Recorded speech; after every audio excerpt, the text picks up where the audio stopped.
those flights up, Yeah. you know.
Link to Pornhub.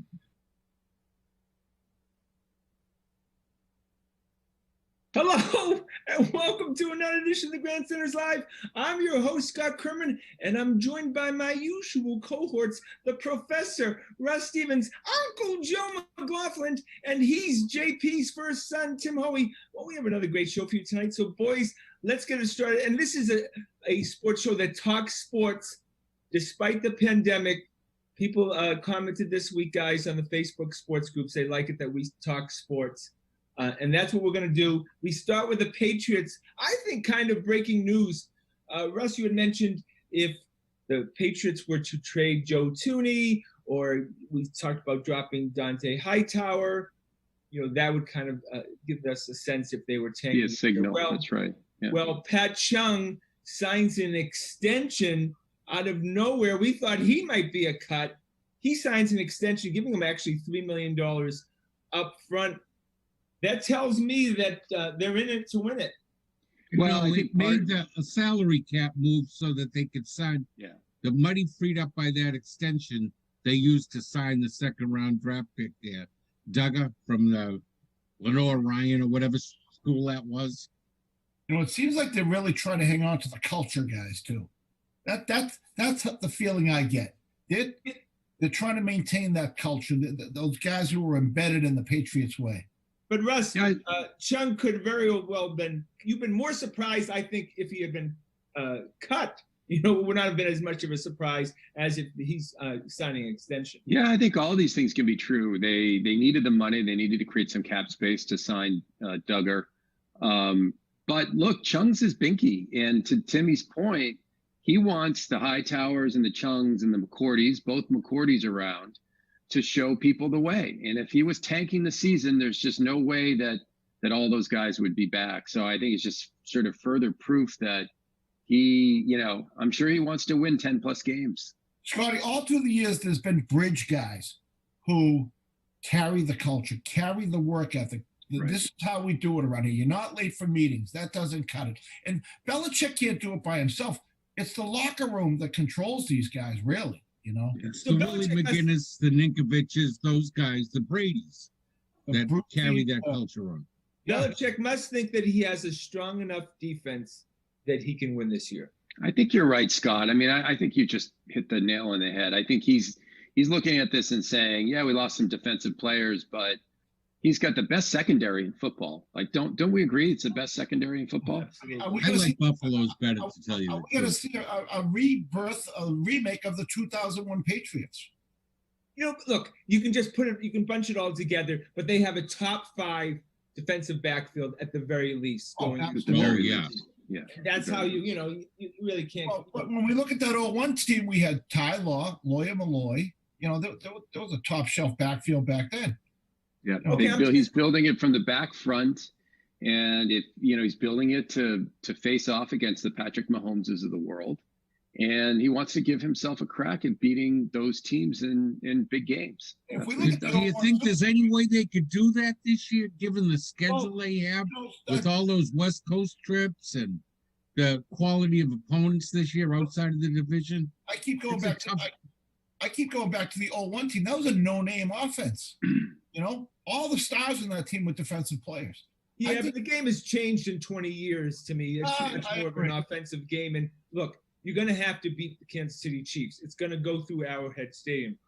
Now, what kind of team you can create to do that, we'll see. But I'm positive, Scott Kerman, this week. I would say that we lost two key guys defensively, Jamie Collins and Kyle Van Noy. But if you look at Jamie Collins the second half of the season and the one playoff game, he was a subpar player. Yeah, not good.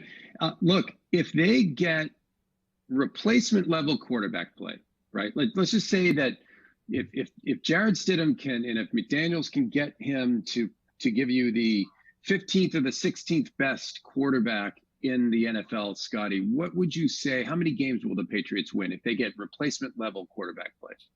Look, this is the problem. The AFC East is much stronger than it was probably in the last decade. Okay, yeah. We can't expect the Dolphins to lay down anymore. Jets still suck.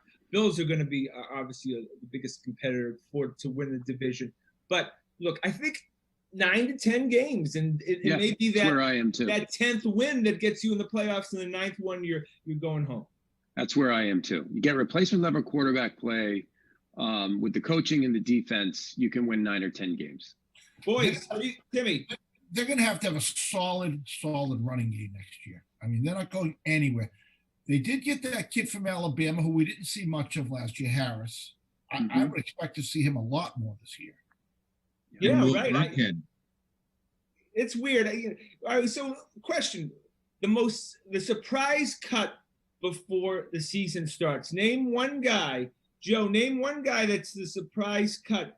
And of course, they're right against the cap, so they need some cap space. So some of these veteran guys are going.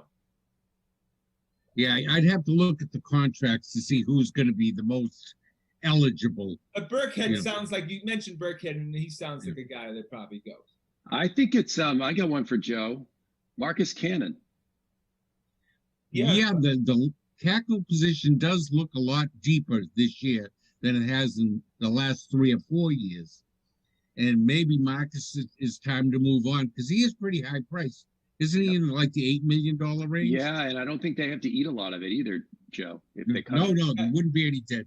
And they got the guy Kajusti, the guy. Kajus. Joe, can you just stay up at night and look at the Patriots contracts? No, you know who does? If you go to that patscap.com. Oh yeah, Miguel. He knows Silva. what's going on. Miguel. He's not messing around. Yeah. He knows everything right to the penny. After each contract is signed, he redoes the whole thing. He's terrific. Yeah, you really have to be a crazy Patriots fan. You're either in and out on that one, and it's kind of fun. He'll do it from like $10,000. That's how much he'll go against the cap. All right, so I'm going to say that it's still Dante Hightower. I just have a feeling that that he may be a guy that. No, but I'm going to say he may be a guy that retires. I'm going to say. Okay, I think he's more likely to retire than get cut. I don't think he's getting cut. Right, but okay, Timmy, name a guy that you think, a veteran guy that everybody knows who's gone. And Van Walking. We've lost. Obviously, I'm cheating looking at my computer. All right, we'll go to Timmy's thinking. The player on the Patriots that you're most excited to see, for me, it's N'Keal Harry. Want to see that jump from year 1 to year 2. We kind of forced the issue because of the Antonio Brown situation. But N'Keal Harry really has to turn into a quality NFL player for me. I would love to see this guy. You wonder if they pack some weight on him. He's a quasi tight end almost. I mean, with his size, Well, he's an Anquan Bolden type, but I mean, he's a guy, first round pick. We need him to produce. He's too big. He could be too big for the cornerbacks and too fast for the linebackers. I mean, I think you could do some very unique things with this guy. But they didn't use him at all last year. They did nothing with him. That was one of my frustrations with Brady. Brady just wouldn't throw to him. I mean, he was hurt the first half of the year, Timmy. I know, but when he came back, he was like a freaking decoy the whole year, But one thing I got excited about. So Greg Bedard, Boston Sports Journal, goes pretty deep, and he did it's been doing sort of video breakdowns of all the Patriots draft picks. And he went in being somewhat down on the two tight ends that they took, and he came out of doing the film stuff very high on them. I'm most excited, about seeing these two tight ends and see if they can get something going on offense with these tight ends, Keene and Asiasi. Now, Russell? How are they rated as blockers? Asiasi is sort of raw, but got a lot of power. Rated pretty good. And then Keene is more of a H-back fullback, but when he's been asked to block, he sticks his nose right in there. So I don't know. I kind of think with a tight end based offense, it could get quite interesting for Stidham. The big thing on Keenan was he loves to mix it up. They say he loves to smash into things. That's a great point, Timmy. I think the responsibility in the first season for these tight ends is going to be blocking. They lost Devlin to retirement and stuff. And that was a huge weakness in the tight end position last year. Mm-hmm. We tend to forget what a remarkable blocker Gronk was in his career and how he really was another lineman. And there are many times that Gronk didn't go out for passes because he was so important now. He did draft at fullback, though, Scotty. And I think they signed another one, too. Yeah, I mean, we lost Devlin and Gronk. They went the running game out the window right there. Devlin was a gigantic part of that running game. Oh, absolutely. Yeah, we had, like any NFL team, we had injuries that, David Andrews, hopefully he comes back in the center position, even though Uncle Joe doesn't love him like we love him. Joe. He says he's coming back. He says he's fine. Do you appreciate David Andrews now, Joe? No, we'll take him back. That interior line was terrible last year. But to Russ's point, it was the right side that was really bad. Shaq Mason and Marcus Cannon. That's why they couldn't run to the right at all. Yeah, Russ, you mentioned Cannon as far as being a potential cut. Shaq Mason was just as bad as Cannon last year. Yeah, he carries a heavy load himself. Yeah, there were rumors that throughout the entire year that he was injured. It just didn't make any sense. His drop off in the run game, to Joe's point, didn't make any sense. I mean, he's like a road grader, and then he went from grading roads to basically being at best like a pass protector. Well, he might have missed Andrews more than anyone else. Yeah. True. Right. Yeah, Andrews was making all the calls and stuff. Yeah, look, center's an important position. Apparently, there was another center this year that they wanted to draft. And again, the same story. They didn't get to him quick enough in the draft. And we've heard that a couple of times, Uncle Joe, in the last few years, right? Yeah, they like those big guys, but they're just a little too slow on the trigger. Yeah, trade up for him next time. All right, go to the Celtics. And I've got a theory. Yeah, it looks like most likely they're going to go and have a playoff season and finish this 2020 season. I would say that maybe the Celtics have an advantage, taking account that this is really a hybrid team, a team of athletes, and we don't know what kind of shape the league's going to come back in. And I'm banking on guys who are hybrids, who are great athletes, to come in the best shape and end up, proving that the Celtics quite possibly could end up in the finals because of the pandemic. It's very interesting. Big men usually come back a little too big, like Joe Embiid might come back a little heavy. That's exactly what I was thinking, Joe. If they go right to the playoffs and they take 16 teams, the Celtics would be matched up in the first round with Philly. Right. And, Joel has had a hard time staying in shape during the course of an 82-game season. And now you've just given him 10 weeks off, right? With no access like Jared to the gym. Sullinger. So because Philly's a tough matchup for us. We lost 2 out of 3 to Philly so far this year. and they're a tough matchup for us right now. So that was our big question. We had no answer for Embiid. I mean, when he wants to take over, we just don't have anyone that can physically go against him. Nope. You know what? The German's got to go in there and take his 6 fouls, 5 fouls. Yeah, Tyson. But you know, the other good part about it is, and the same goes for Philly. Simmons was hurt, but look, we had Kemba Walker and Jaylen Brown, and were both really dinged up. Remember when the season got shut down, Kemba was struggling with a knee. Brown was out, had been out with a hamstring injury for a while. And those are meaningful players. You get a fully healthy, young, in shape Celtics team for a playoff run. I'll take that. Yeah, that the Kemba, Tatum, and Brown played in what was it, the World Championship games or something in the summer. It may have helped them as far as camaraderie and getting to know each other because Kemba's obviously new, but wore them out a little bit. And look, you see these lingering injuries with Brown and Kemba the whole season. Well, now they can come back fresh. Remember that our the 6 guys, the top 6 guys, played like, I think it was under 10 games together all year long. Remember, it was frustrating as hell. Kemba would be back, Hayward would be out. Hayward would be back, Brown would be out. Tatum sat out for a few games recently. So it was, and Smart too missed a bunch of games. So really critical for this team to have top 6 guys because they don't have a good enough bench. They need their top 6. That falls way off. That's exactly right. Well, we're going to see look, I think it's going to be a game of attrition. We're going to see a lot of guys go down in these playoffs. A lot of guys blowing out ACLs and stuff like that. It is very difficult to all of a sudden interrupt the season, which is going to end up being about 3 months, and then having to go, Timmy, and play a high-level playoff game. What worries me a little bit, they interviewed Tatum. It was about a month and a half ago, and he said he hadn't picked up a basketball. So then the argument was, oh, maybe he lives in a condo, you know, and in an apartment. These young guys, you know, might live in one of those places in Cambridge or something. And somebody called in and said, no, he has a house and he doesn't even have a hoop on his garage. Come on, buddy. Throw a hoop up on the garage and start throwing some free throws or something, you know? Well, as Joe says, a lot of these athletes, unless they're on the clock, they don't do crap, you know? You know, so they're not used to it. A lot of these guys don't have home gyms, you know. Well, now that supposedly they're all going to play down in Orlando, and so they'll have nothing else to do but train. Right, that's a good point, Joe. You know, first off, the interesting thing will be if they divide the league up into 2 sites, Orlando and say Vegas. There's no travel in between games, so they'll play every other day with no travel. Which would be very interesting, and no fans, obviously, no home court advantage.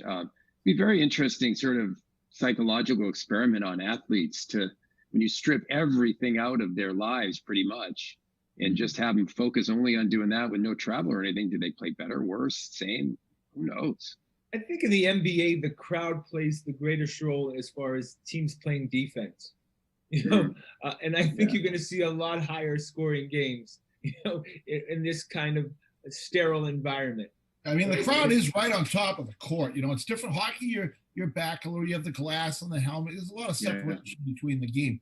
Basketball, the fans are right on top of you. I mean, it's right. You know, you can see the emotion. You know, people are 6 inches from the players sitting behind them on the bench yelling. A lot of this is going to go on the coaching because the coach is going to have to get them in the mindset. It's going to be hard to get them in a mindset when they're playing with no fans out of a practice type, but exhibition type mindset into a focused, serious mindset. You know, this is what I'm glad we have a guy like Marcus Smart on this team. I think he's the leader of this team right now, and he's serious about this. You know, this guy wants to win. He leaves it out there, and he's the kind of guy I want in this situation, kind of leading by example and showing the way and setting a tone for the rest of the team. I mean, that Philly team, do they have anybody? Well, maybe they have Hayward. No, they don't have a dog like Smart. They do not have a guy who's they don't have a guy who's just going to get up in everyone's business. They don't. Toronto does. Kyle Lowry's that guy for Toronto. But the Sixers don't. That's been their problem this year. Remember, Sixers are having a year that the Celtics had last year. This year, just terribly disappointing. Well, it's Yeah, going to be fun to hear the mic'd up, because we're going to be able to hear everything Yeah. the coaches say to the players and the referees and stuff. And I know they're going to have to play that up for the broadcast. But I'm going to make a prediction, guys. In the playoffs, Taco Fall will somehow win us a game. Hey, you know, it just Maybe he crossed, grew another couple inches during the break, but Taco Fall's going to play a role before this season ends. you know, it Just like crossed my Kelly, mind. Smelly Kelly scored 36 in the 7th game there. Yeah, that's right. How would you like to be stuck with Kyrie Irving for a month straight? Oh my God. Brutal. That's Such a probably great the point. biggest star in the history of Boston sports that we missed the least. Would you agree? Oh my goodness. Yeah. Him and Carl Everett. Yeah, right. Carl Everett. But Carl Everett wasn't the level of Kyrie He was Irving. not that star. At least Yeah. Carl Everett, it really had his first season, he was actually really good. We thought that was a good pickup until he attacked the umpire, then it went south. Right. All right, boys, and nice segue. We go to the Boston Red Sox, and we were saying this, we couldn't wait till Rick Porcello left the Boston Red Sox. But when you review that horrific starting rotation that we were going to throw out there probably in July of Valdi, Erod, Mart Perez, Brian Weber, it would be nice to have Rick Porcello at $5 million a year right now. Scott, it would be nice to have Oil Can Boyd in that rotation. I know. Thank God this is a throwaway year, huh? Right? I mean, it's really an embarrassment. And I know we given Chaim Bloom a kind of a pass on this, but he's the one who constructed that horrific starting rotation. Well, but no, remember he didn't sign Sale, and count on him. That was all But even with beforehand. Sale- So he had to dump salary somewhere else because He of the did. Sale thing. Yeah. But even I'm with- giving him a pass, Scotty. I'm giving Chaim a total pass on the rotation this year. He had almost nothing to work with. He's no room under the salary threshold. Yeah, You know, he had I to just get think- rid of guys like Price, and Yeah. God bless him, he did. Yeah. It's funny. It's tough to find out. Other players, the Major League Baseball players getting paid right now. I have no No, clue. I don't Great think question. so. No. Yeah, I don't know. Right? It's not clear. No, they remember the agreement, they came to an agreement back in March that it would be 50-50, since they were only going to play half the games. When the game started, they would only get half their salary. They're not Now getting they any want game to checks right now. renegotiate again. Do you And think so there was we'll see what happens. insurance clause anywhere that would help to cover this? Yeah, I would force majeure clause. Scotty's got from the legal family. He would. No, I would imagine the union right now is probably they must have had some kind of fund they put in escrow for something like this, and they must be paying the players something from the Yes, I'm sure, but it's not a whole lot. Not like you're used to making $1 million a week like some of these guys. And one of our sources in Brookline, who's very close to a general manager Mhm. baseball, said that the general managers, owners love dealing with Tony Clark. I'll say that Oh, really? they very much enjoy it. They feel like they have the upper hand, and I think that the union could be better represented than with someone else. That's for sure. The guy that you're looking forward to most in the Red Sox uniform this year, for me, I'll start off, is the same guy I was looking forward to last year, and that's Rafael Devers. Yeah. Oh, yeah. I was going to say the same thing. Give me the third baseman again. I mean, this kid could be something really spectacular. I mean, he was spectacular last year. The ball coming off his bat just was different than everybody else. Yeah, it's a great question. I'd like to see if Xander continues his ascent into sort of superstardom, or is this? I mean, he's a legitimate star. He's legit, but I don't think he's quite a superstar. And does he have another level to get to, Xander? That's a big question for me. It's still hard to wrap my head around that Mookie Betts is not on this team anymore. It's almost like a dream you want to wake up from, and oh no, that was a dream that really didn't happen. It's hard to fathom that he's not on the Red Sox. Yeah, I felt like it was not a battle, obviously, but kind of a question: who's the leader of the team last year, Xander or Mookie? And there's no question about it this year now that Mookie's gone. That's right. Absolutely. And even now with Sale and Price, it's two other veterans gone, right? From the team day to day. You look around, like, who are the vets who have stability in their jobs? And it's Xander, right? Yeah. Look, the Red Sox are getting lucky. They were not trying to win this year. Is it pretty clear? When you're signing the Mitch Morelands of the world to play first base, it's not clear that you even have a legitimate second baseman, and then you get rid of the second best player in baseball. What were the Red Sox even trying to do this year? What was the mission statement? Well, you know what we're overlooking is, I think, J.D. Martinez seems to be a leader in that locker room too. Mm-hmm. Yeah, no, it's a good point. Yeah, that's a good point, Tim. A lot of people follow him, you know, and his attitude and professionalism towards the game. I think he's a good influence on the team. One of the theories, I think it was Sean McAdam wrote something about this. One of the theories is an expanded roster helps the Red Sox immeasurably since their rotation is so crappy, right? So they could throw a bunch of starter, what they call openers, right? Yeah. You know, you may see a bunch of games instead of one start out of every 5 for the Red Sox. You may see just two starts out of every 5 using openers and relievers to get through the game. Oh, for sure. When you have a Ryan Weber is going to be your 4th starter, right? Absolutely. You know what I'd like to talk about? You buried poor Ryan Weber before the season starts. What are we going to see from Andrew Benintendi this year? Great question. Big question. More of the same. That sweet swing that has turned into nothing. Yeah. I think he's on a downward descent. I think he's a guy, like Joe has always said, he really is kind of in a great team, a 4th outfielder. He's just happy making $3, $4, $5 million a year. He'll have a 10-year career, take his money and go home. It's too bad. Kid had a ton of talent. I mean, he seems to have the tools to do it all. Yeah, you know, I don't like it when guys, what was it last year? He either came in much heavier or much lighter. I just don't like it when these baseball players come in either super heavier or much lighter into it, like change their body over the winter. When has that ever worked out? Yeah. Usually when they get heavier, it's because they're on the juice. You know, you see the gorgeous swing he has, and you just keep waiting for it to happen, you know? Yeah. He's just got that lackadaisical attitude. He's happy with the level he's at. He'll hit 270 every year and 15 to 20 home runs, and he's very happy doing that. What's the over on Jackie What's the over on Jackie Bradley? We always do this, Scotty, too, right? Yeah, take the under strikeouts. I can't even believe, Timmy, that he's still on the team, to be honest with you. I mean, I don't know how many years we've had him out the door, but I think it's very interesting when you mentioned J.D. Martinez. It looks like both leagues are going to have the DH. J.D. Martinez I don't know what the trading deadline is. I'm sure they haven't even focused on that, but he could be a guy that you could peddle actually to the National League. What do you have? Like the Dodgers or something. Yeah. We're looking to win a title. So that may work to the Red Sox advantage later in the season. Oh, boy. Doesn't he have another option this year?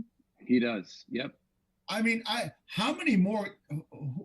Who is in that category, boy? You talk about plugging someone into your lineup that can just give you some tremendous production. I mean, this guy's a numbers machine.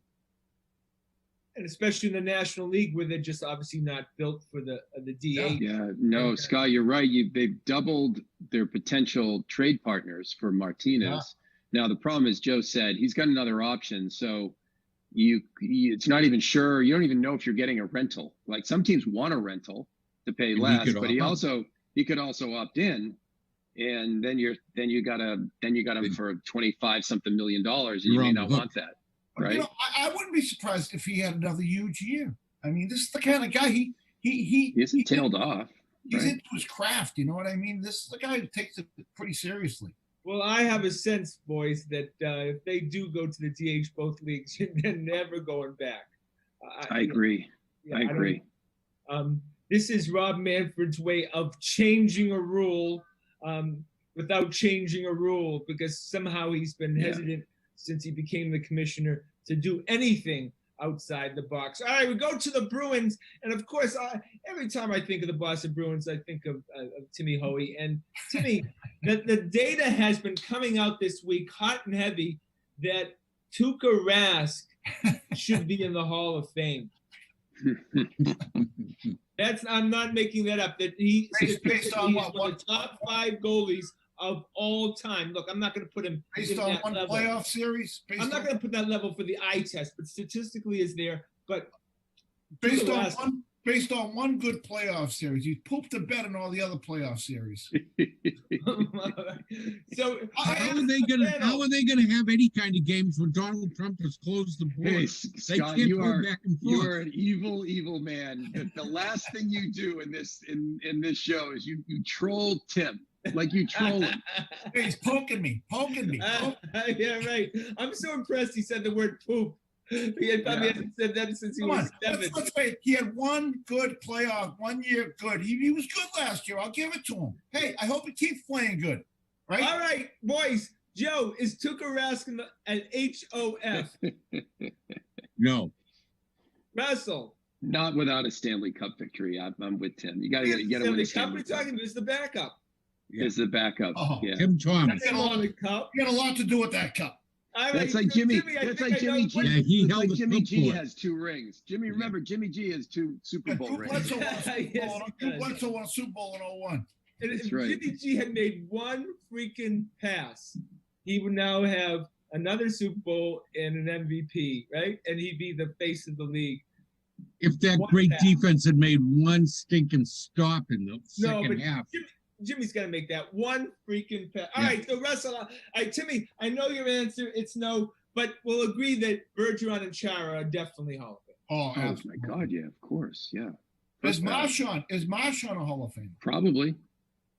Oh yeah, he's a Canadian favorite.